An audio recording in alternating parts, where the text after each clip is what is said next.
Welcome to yet another edition of the Ivan Show. In this episode, I discuss a very distinguished topic with one of the young people who is a graduate with a 2-year experience in field.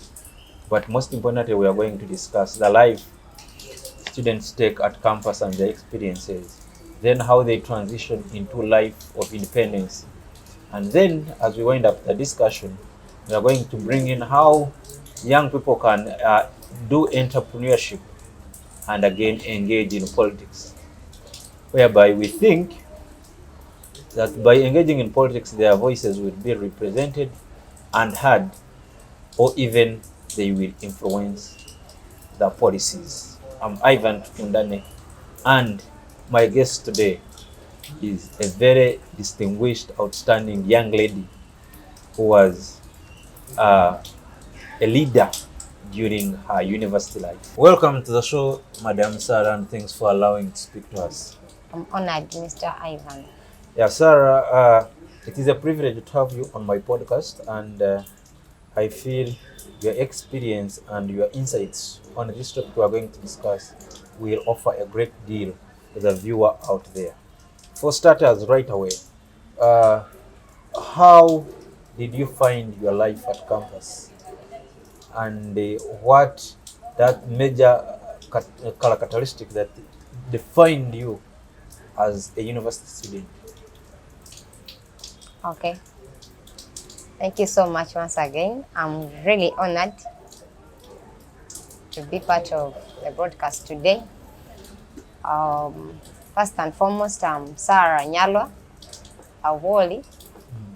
I'm a Msongora by tribe. I undergraduate at Kyambogo University, who did a bachelor's degree in procurement and logistics management. And surely my life at campus was really amazing and inspirational through the people I met at campus and the friends I engaged with while at campus. On the contrary, it was a little bit also challenging because one, I was from home, and you know, home, you're just being pampered by parents, but right there, you're starting a fresh life with yourself. So literally, it was a little bit challenging because you don't know how to now start. You don't know how to handle independently, because it was just I was used from boarding to home. There is mom, there is dad, and everything is there. But now you're going to be your mother, your father, and your sister, and your brother when you're at campus. You manage your time, when to enter a hostel, when to move out. So literally, it was really challenging, but also interesting and enjoyable. Did you ever engage in politics of university? Yeah, I surely did. I contested as a GRC non-resident, and initially, before I ran, I had colleagues who said, you're not going to manage. But then I told them it is something easy, because if others can, why not me? I always don't like undermining myself and degrading myself, because I believe and I trust and I'm so confident about myself. And from the experience that I had and from the background I grew up from, it was not news for me, because my father was a long-time politician for a district councillor for 20 years, and you know what it means. It's not an easy joke. So you had a very good family background filled with politics. Surely. And my father was really good, and I used to see him and I get inspired by whatever he was doing. So it was so good for me to also engage myself in politics, because at least it wasn't new to me. We are running for Genji into politics several times while looking for votes for my father. How was the experience of campaigns? The experience of campaigns was really hot. I really don't want to lie about it. One, you don't just jump out of the blue and say you're going to run, because this is university politics and it will require you to need money. And remember, we are students, and you know, students, we are always not equipped with money, unless otherwise. That's true. That you have other ways of getting money. Yes. But I am thankful that even when I brought a proposal and I tabled it to my dad, he gave a very big percentage when it comes to finances. I should really say that I'm so proud of my dad, because it's so easy to understand whatever you like. He believes in ideas of forwarding any of his daughters or his sons for anything they want. Wait, a quick one. Did you ever engage in a relationship? Several times, but several times I got disappointed. So now, why I ask this question, I want to see at the time of your contestation for that GRC post, were you having one? Oh yes, I had one sweet boyfriend, very loving, very beautiful, and you know, with me, I love guys that entice, guys that are with beautiful lips and beautiful eyes, and of course, a beautiful body, soft body. So one, I had a very strong guy. He was so beautiful.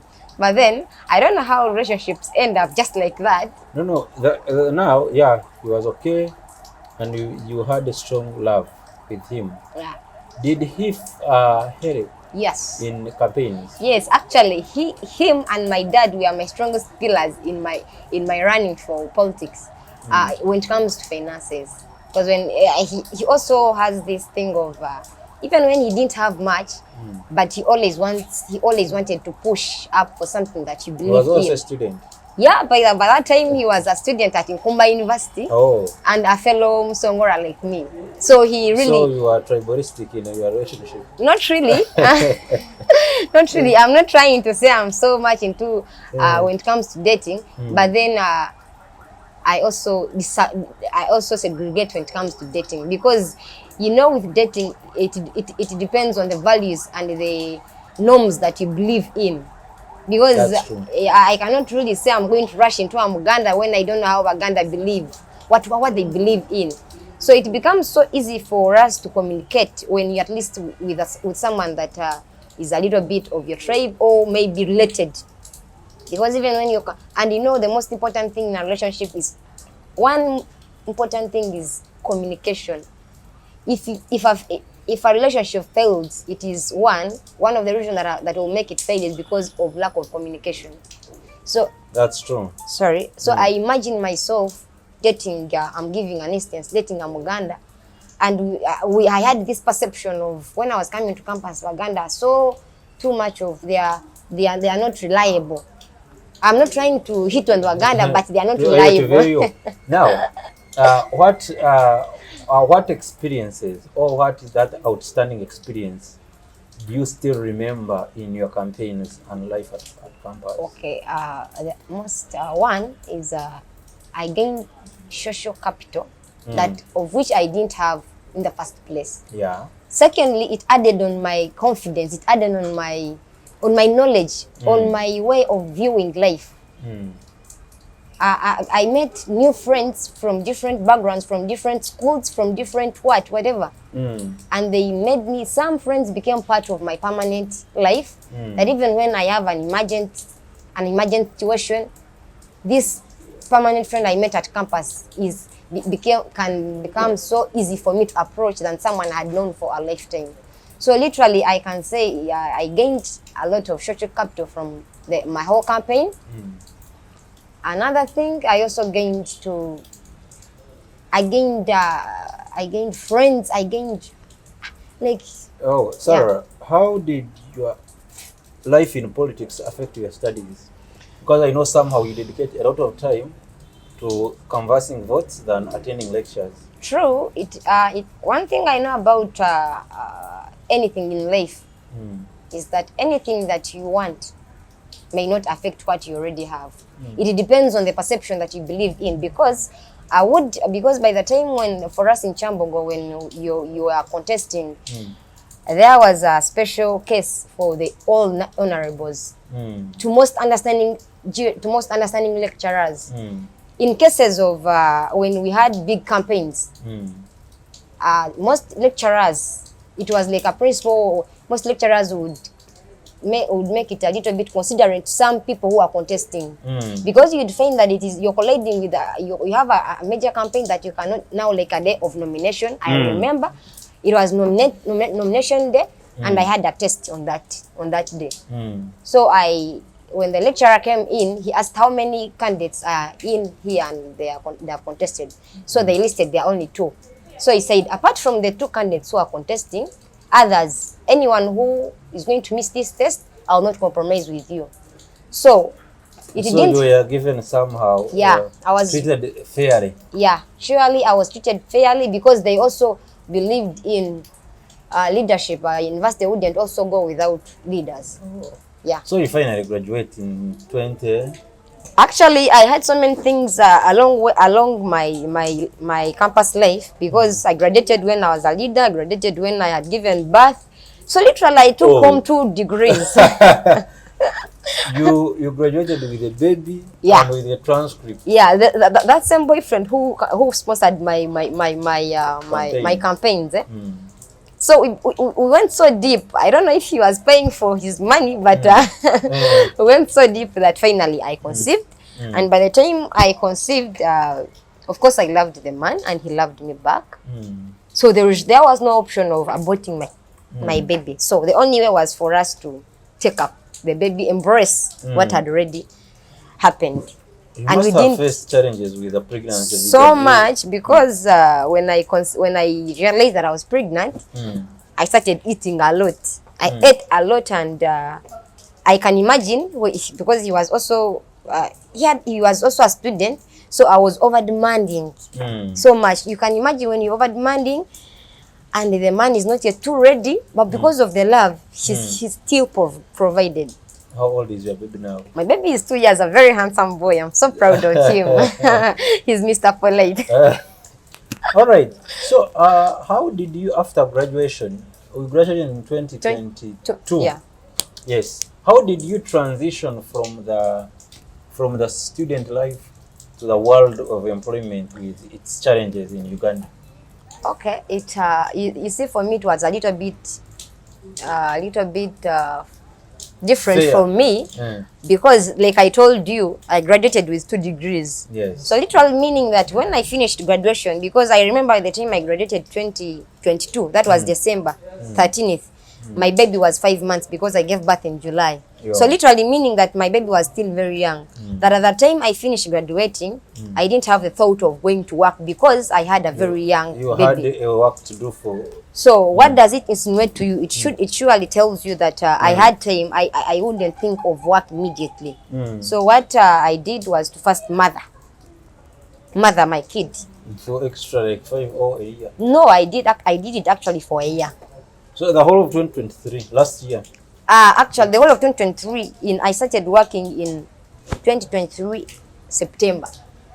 So you can see the range from from December 13th, from the day I graduated, to the whole of 2023 up to September. That is when I started getting. But alongside, I also got challenges, even when I started getting. Okay, in the employment world, apart from your case, there is a growing rate of unemployment due to mismatch between education and the market needs. Because our education really is much of theory than practical. So when guys go out to look for jobs, you find there is that mismatch between the skills needed on ground and what you have. Yeah. And then adaptability of job market, that guys get to easily adapt in a work they are applying for becomes difficult.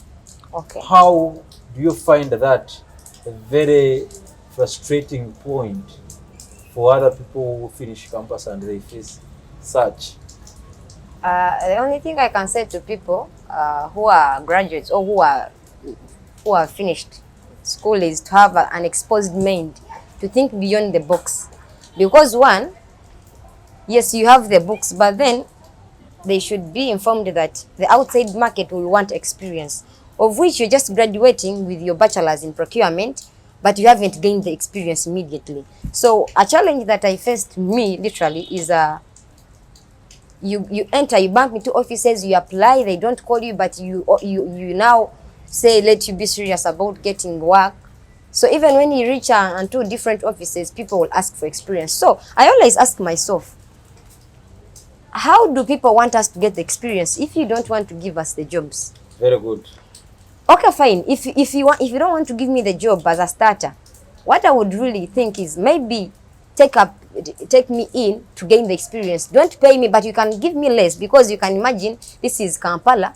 You've moved from your home and you're coming to Kampala, so you can give me some small tip to keep me, but make me gain the experience, not just pushing someone away. Because I assume that if you keep pushing everyone demanding for experience, it means it will always be the old always in the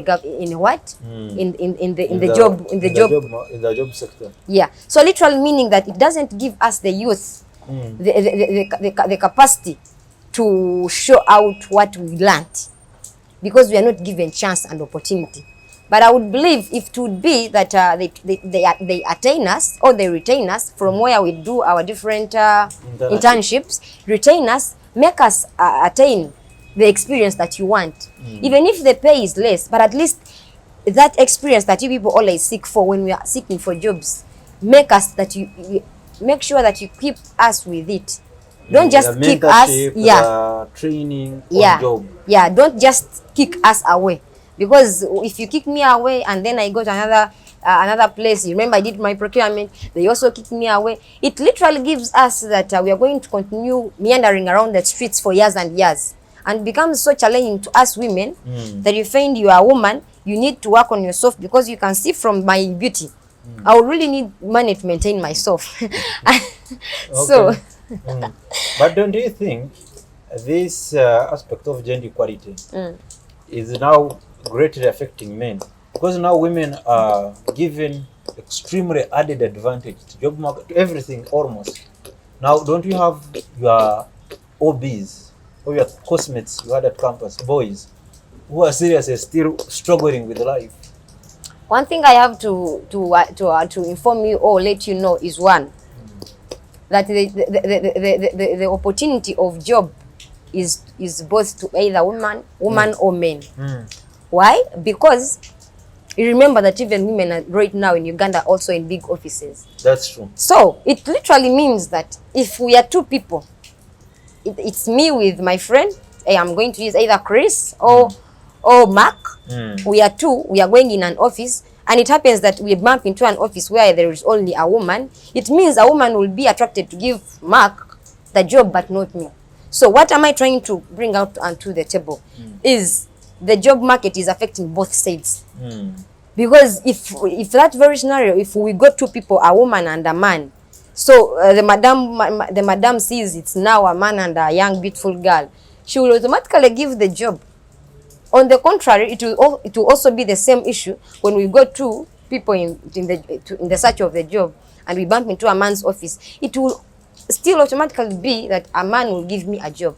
So it is affecting both sides. Do you think government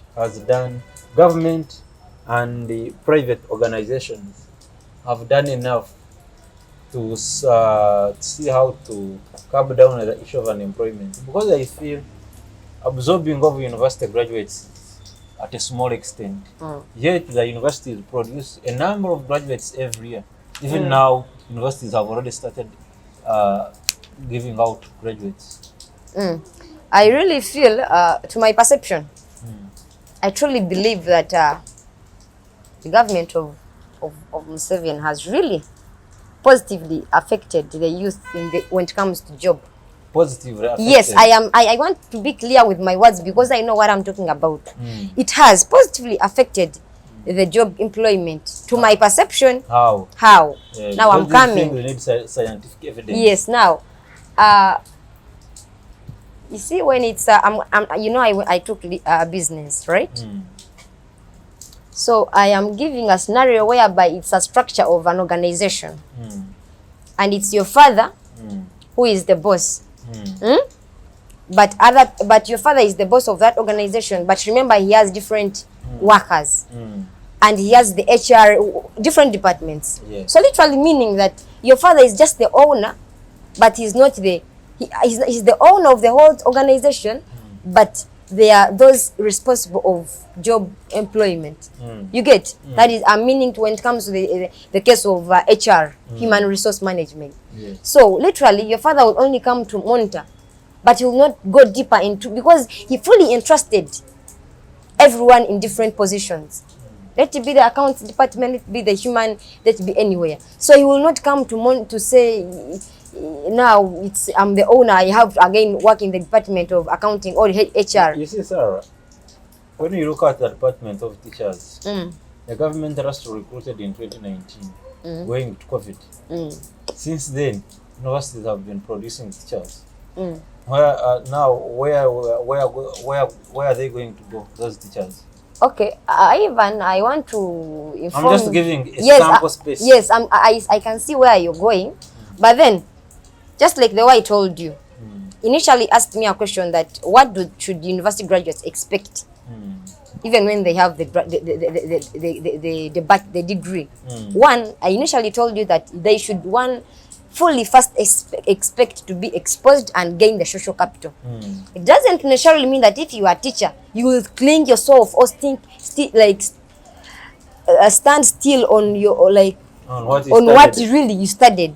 That is why I told you initially, the Uganda we are in right now is a Uganda of being sharp, being exposed, gaining the social capital, because you don't know where I'm going to meet you. Even I can meet you and I take you for granted, but you never know. You can give me a call. Hello, sir. I was with a colleague here. He was looking for people who did procurement. Please, can you come?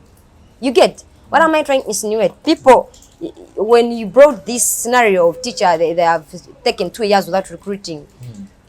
I first told you graduates should expect to be exposed and ready to do anything. I think also innovative thinking. Yes, ready to do anything, because there are people who can afford to get 2M or 1M maximally or minimally after campus. We are not the same, Ivan. You can be crying there. People always cry that we don't have money, but you know that you're the only one without money.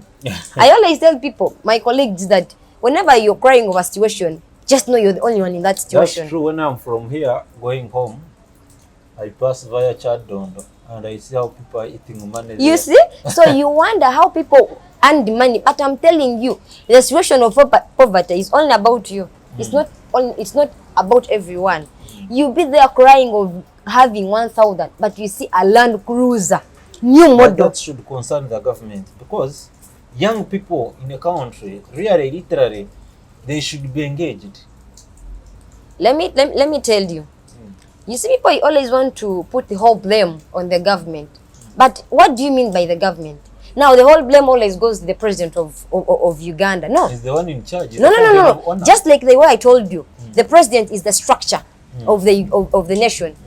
But remember, the president gave authority to different departments and different places of work. Literally meaning he doesn't have all that time to monitor everything. He has to supervise. No.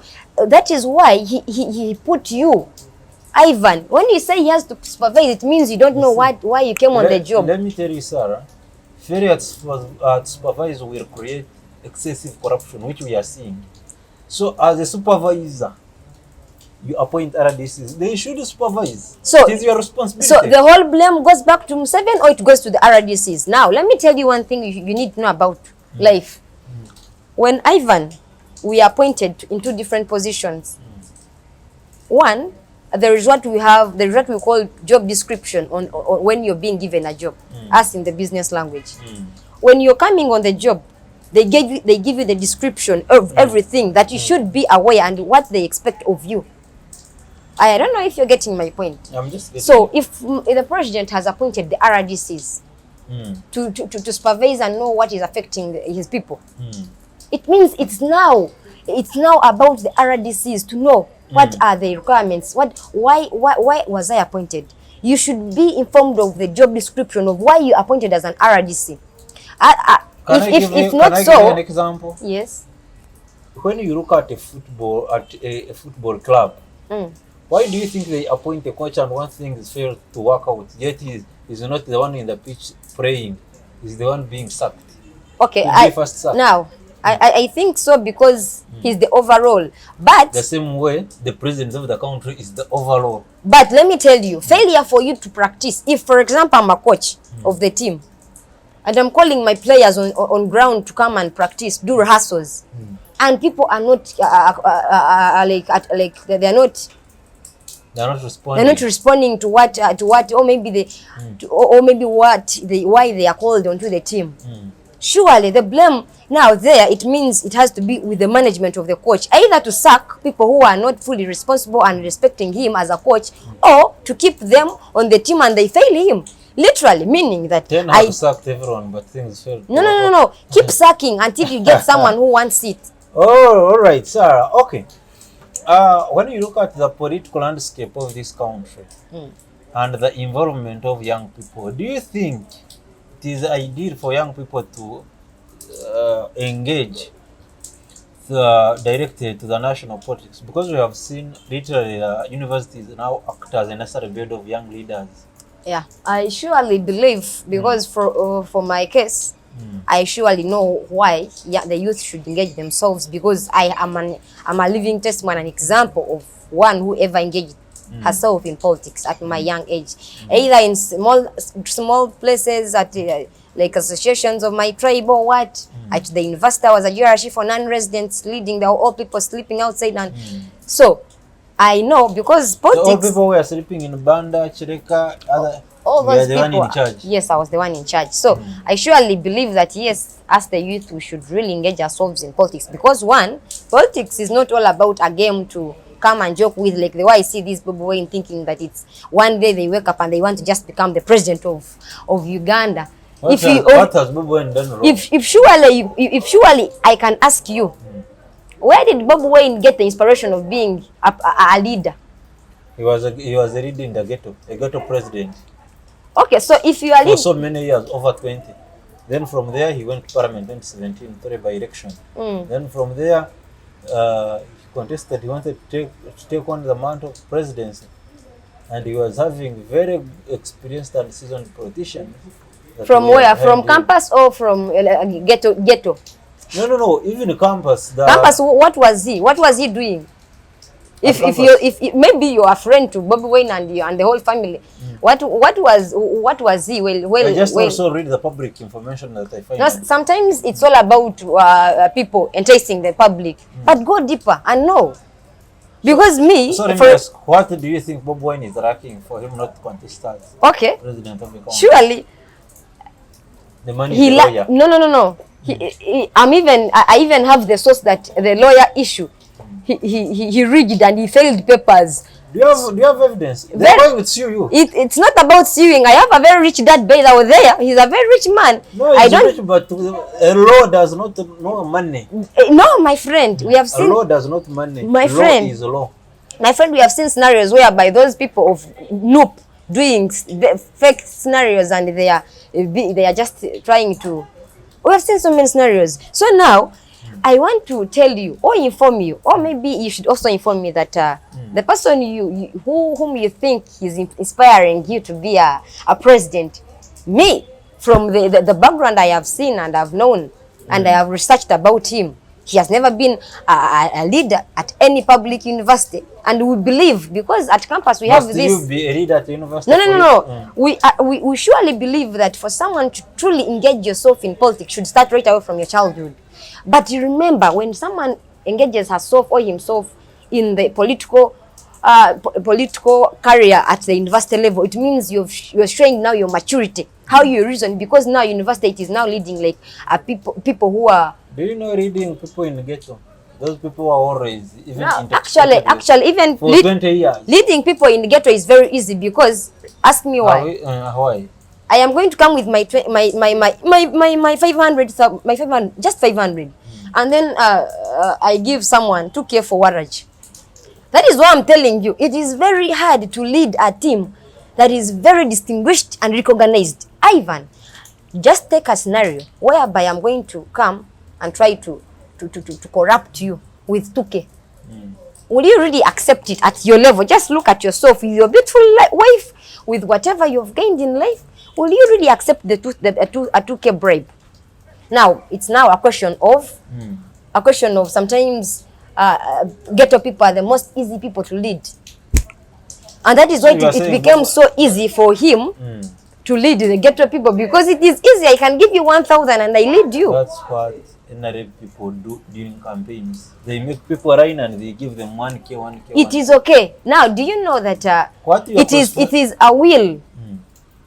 It's a will upon myself that even when you've given me your 1K, you will not provoke me, or you will not force me to take you on the ballot. Literally meaning, you people, you have a perception of saying NRM uses money, NRM reaches votes. But let me tell you, NRM is surely loved by the youth. Now let me inform you. No one should ever lie you that the youth love Nope. No. It's only the youth that love. Where do you come from? I come from Kasesa. Has NRM ever won in Kasesa? Please, if you look at the statistics, actually, I come from a very political district whereby for the past years, it has always been FDC. But I'm so grateful to God, and I'm so thankful, and I'm so proud of NRM because last year, I don't know if you follow, but I'm very well covered that you follow politics of the nation. But last year, NRM hit it that we had three contestants. It has never happened in Kasese who won on NRM ticket, because we are always used with blue. But this time round, now people of Kasese, the Museveni came and did a very great impact onto a district, and surely people were changed, because now it was now out of theory. Now people are looking at practical. People who didn't have electricity, we received electricity.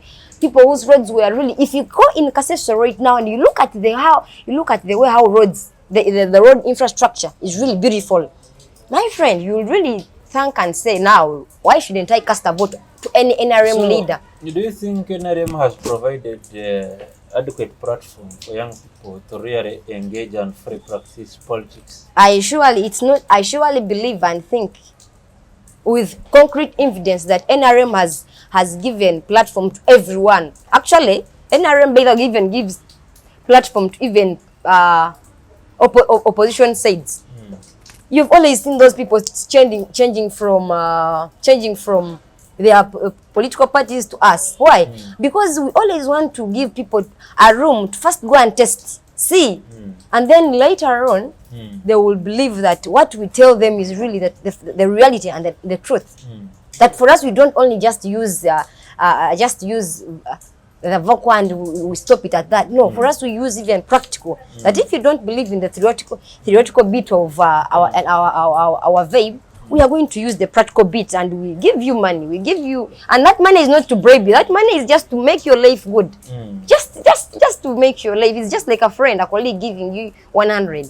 I'm here engaging a discussion with Sarah, who is a former leader at Kyambogo University. He's a young person who thinks that youth should fully engage in politics to shape their nation. As we wind up our discussion, I will ask you these two last questions, and we have our discussion closed. So, what advice do you give young people coming from campus, or even those who are already in the field, to do with the upcoming 2026 politics in order to better their nation? Okay, one thing I can just literally say is one should really know that in life, for anyone to achieve anything in life, it starts with you. Even we have seen friends, and because from my personal experience, I'm not too old, but at the level that I've reached, really, I can really say and tell that I'm old. One thing that you need to know is one must really trust and believe in him or herself. Nothing will ever make you a successor in life when you don't trust yourself. It's just like the way you'll expect someone to love you, yet you don't love yourself. Truly, if for you can't fully trust yourself on loving yourself, do you really think if you get a man, he will truly love you? So it starts, always, everything starts with you. I'm giving us a scenario whereby when I was contesting, I had very beautiful close friends of mine. They openly and frankly told me, Sarah, Birija wewe, just leave. Like your Birija ho, just leave. Come and do what? Come and enjoy life. Let's go have fun. Go where read books but leave Kyambogo politics. Leave politics because one, I wanted to come under NRM ticket, and one openly told me, from the environment and the statistics that we have in Kyambogo, one cannot come under NRM ticket and surely win. And you deferred the odds. So no, I didn't defer, but of course I really wanted to lead because for one to have the intention and the vision to lead a nation or anything, you should have a reason. What forcing factors are pushing you that you also think are going to make you be a capable leader to others? What will others see in you? If you can truly not stand up onto your two legs and convince a clique of 5, do you really think you're going to convince a whole nation? When, let me give a scenario, when I'm voting you for woman MP, do you really think you're going to convince people to fully entrust you with their votes? Yet you cannot fully convince only a clique of 5. You look to be a good politician. Do you intend at any one point to contest as your area member of parliament? Yeah, surely I have had that thought right away from my childhood when I was seeing my dad running for a district councillor. By the way, my dad is a very beautiful man. He's called Nyalwa Robert, very handsome, with beautiful women, with beautiful kids, just like the way women you can see woman? Me. No, I mean women. Oh, okay. He's a sweet man, and he fully supports every woman he has gotten. And they should also be proud wherever they are that I am proud that I got a kid from Nyalwa Robert. All right. Okay, let's have parting shots from you to dear viewer, Ugandans, Africans, and global youth, because everyone here watches the show, and I feel they should have your last word from you as we wind up our discussion. Okay, thank you so much. I'm really honored today. He really made my evening to share my views on my perspective about life. My last remarks as I'm winding up this topic or this discussion that we've had is I love myself. I love chilling, but I love being directional and decisional, because life, at the end of the day, realize that people of the world will only go with people who have made it in life. That's true. So it even when I make friends and we go have fun, club, do what, at the end of the day or at the back of my mind, I literally know that it has to be me. It has to be me. I have to be the apple of the eye to everyone around me. Let everyone who is going to see me get inspired by me or by my words or by my actions. Because you will not find a poor man being popular in Uganda or anywhere. Let it become the whole world at large. Please, you will not find someone. Maybe they will only become popular when they are being broadcasted on TVs or anywhere for asking for help.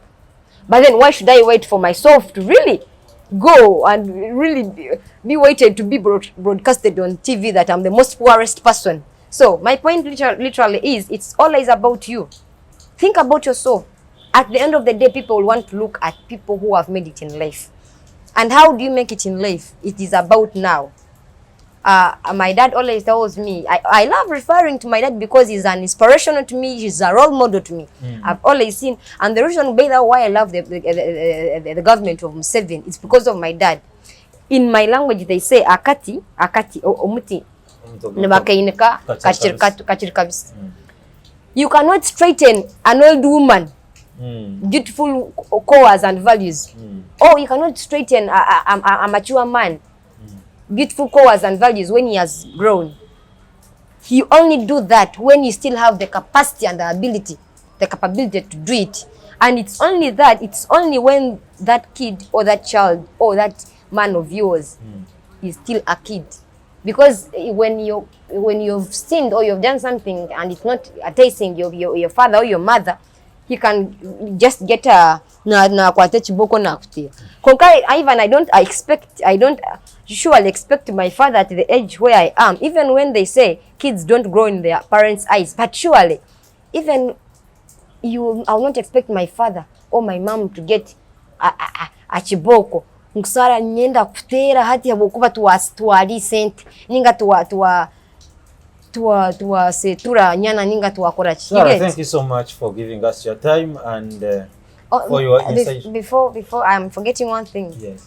Now, lastly, before I forget, I have tried so many things about life, and the only advice I can give, I'm talking a little bit slowly about love, is that I've tried different relationships, Ivan, and I've really been a disappointment. I don't know if the problem has always been about me, but you can. So you're asking for the potential to come through. No, it's not about. Can you come through? No, cameraman is already engaged.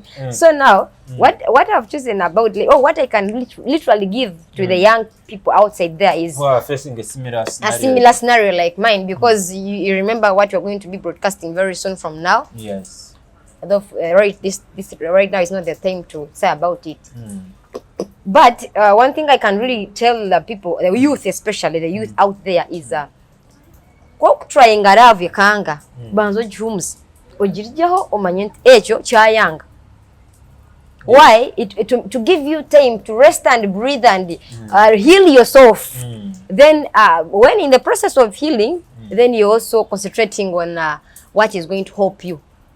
What is going to help you when it comes to life, your life. Thank you so much, Sarah. And taking a break is very key and fundamental, according to Sarah. Even I think in job employment, sometimes you find you are on a job and it is very stressing. I think having a break from that job is ideal. And equally, in a relationship, since you have tried a number of them, I think you are now a love doctor. Thank you so much for your wonderful insights and perspectives. And I thank our dear viewers. Thank you for following our discussion. Don't forget to subscribe, like, and engage in the discussion in the comment section. I'm Ivan Tukundane, and this is The Ivan Show.